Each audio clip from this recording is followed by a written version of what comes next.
Hello garden friends. So this morning I came out into my garden and I noticed that my tulips are blooming. So I said I have to turn my video camera on because you know the gardens change so fast from week to week. What's blooming in my garden today may not be here the next day or the next week. For instance, these primroses, they don't like the warmer weather, and as we heat up in California, I'll probably be replacing those with vinca or impatiens or marigolds. But right now the primroses underneath my bird bath are still looking pretty. Over here in my cottage garden, you can see that my fringe poppies, they're getting much bigger. I'm hoping those will bloom in the next few weeks, but we will see. And in the stacked pots, I have some cyclamen. Like I was saying, those won't be here much longer because they like the cooler weather. And in California, we're really starting to heat up. But look at my beautiful Martha Washington geranium. I'm not a big fan of geraniums, but the Martha Washington geranium is certainly pretty. The flowers are brighter colors and I just love the variegated petals. It's definitely my favorite geranium. This is just one plant. I found that bench at a garage sale and I just painted it and put my own little final touches on it. And if you notice, I have these solar stake lights in the stacked pots. I got those at the Dollar Tree and they look so beautiful at nighttime when they glow. They actually look like little flames flickering. I don't think they're bad for $1.50. Growing up, this arbor is a Clematis armandii snowdrift. I'm hoping that it trails all the way across my patio. This is the center of my garden, my iron plant stand. And you see, all of my daffodils are completely done. What will happen is I will remove those and I'll replace them with vinca. But in my hanging baskets, my creeping Jenny and trailing vinca are starting to get bigger. And eventually the creeping Jenny will make its way all the way down to the bottom. Yeah, my daffodils are definitely done. But if you notice inside those pots, there are some sweet peas.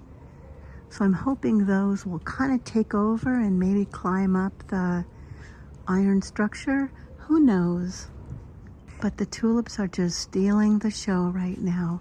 I just got a bag of tulips. It was a mixed bunch of colors, so I really had no idea how these were gonna look when they came up. But I couldn't be more pleased. I crave color, and I don't really follow any rules. I just put things in my garden that make me happy. I know a lot of people say you shouldn't add red to the garden or whatever. I don't care. And one comment I got, somebody said to me, "Liz, your garden looks like a box of crayons." And I just absolutely loved that comment. A box of crayons. I just think that's so wonderful. And in this vintage bathtub, there's still some primroses left. And if you notice, there's some fringe poppies. I just got a bunch of seeds from my girlfriend Patty and I sprinkled them everywhere in my garden and they're all coming up. I got this vintage bathtub at a hotel in San Francisco. They were remodeling it and throwing it away, so I picked it up at a flea market. But inside I'm growing a Proven Winners Supertunia Vista bubblegum. This is the third year that it's come back for me. And look at this, it's so precious. My dog Abby, my black cat Angel, and my white cat Cookie, they're all sunbathing. Look at my beautiful nasturtium. They are definitely peaking right now. I expect as this weather starts to heat up, they're not going to do so good and they'll probably go to seed. But for now, I'm enjoying all the beautiful colors. Orange is my favorite color. So there's lots of oranges and yellow in these nasturtium. And did you know that all the parts are edible? I've tried the flowers. I haven't tried the green part, but I'm told that a lot of people put them in their salads, and I had to train it up these arbors. It wouldn't climb itself, but it definitely likes it up there. This is my Elizabeth bougainvillea. That will bloom for me about 5 or 6 times during the warmer summer and fall months. So I expect that will be taking off very soon as we start to heat up. And if you notice in that little colored pot, there's more tulips. More of those mixed colors I was telling you about. They're just starting to open up, and this is a yucca. I think it's a great way to add color to the garden without depending on flowers. Sometimes you can get color from the foliage as well. Now let me show you how my whiskey barrels are doing. A few weeks ago, I removed my tire planters and I replaced them with these whiskey barrels. And they're doing so good. In fact, if I get up close to my little miniature roses, I notice there's a lot of little buds on those. So I can't wait to see what they look like when they bloom.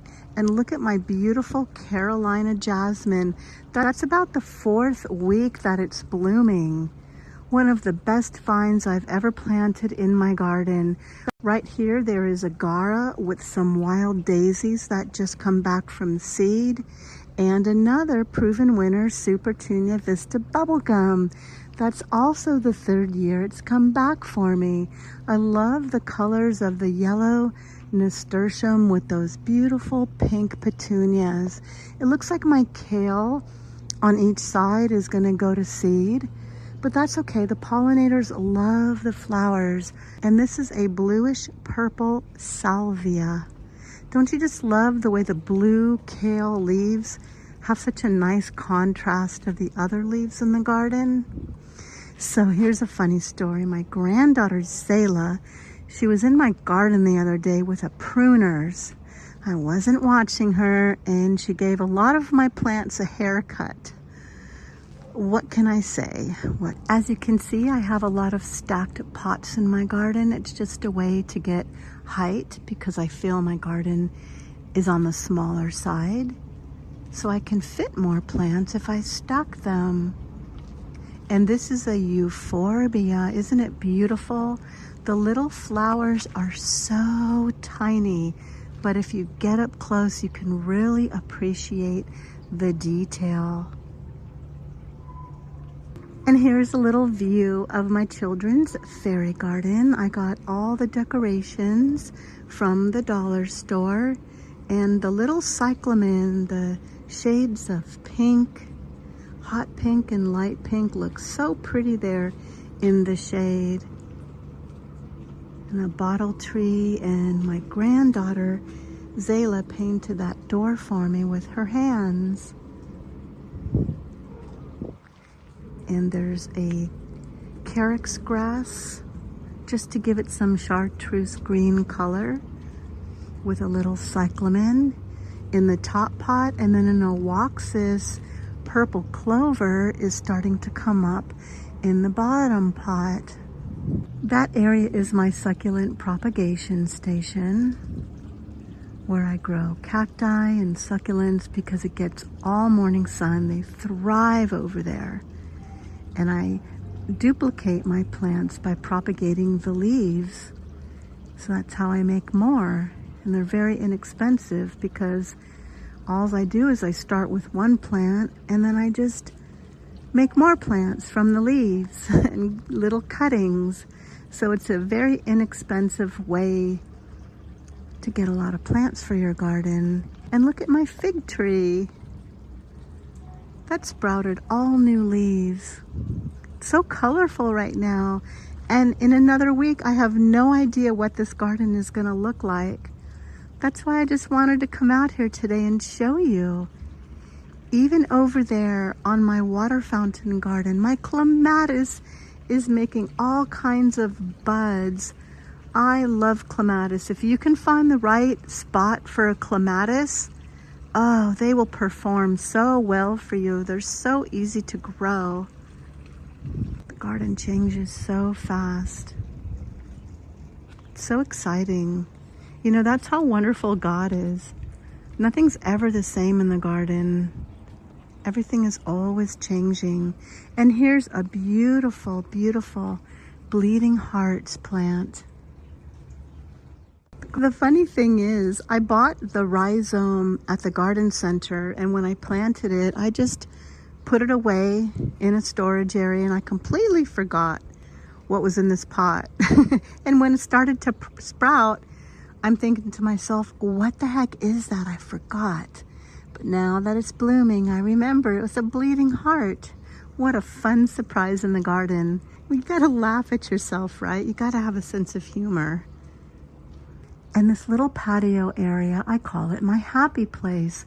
My beautiful maidenhair fern is thriving. Look how lush that is.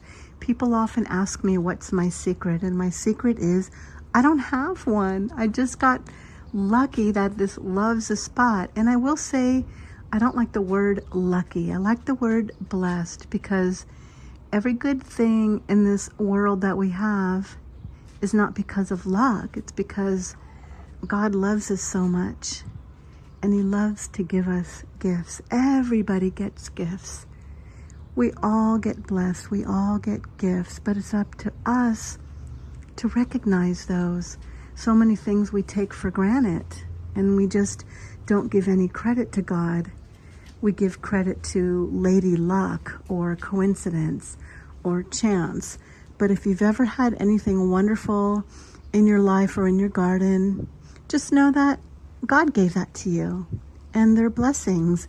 And look at my little hellebore. I didn't think it was gonna bloom, but look at my friends.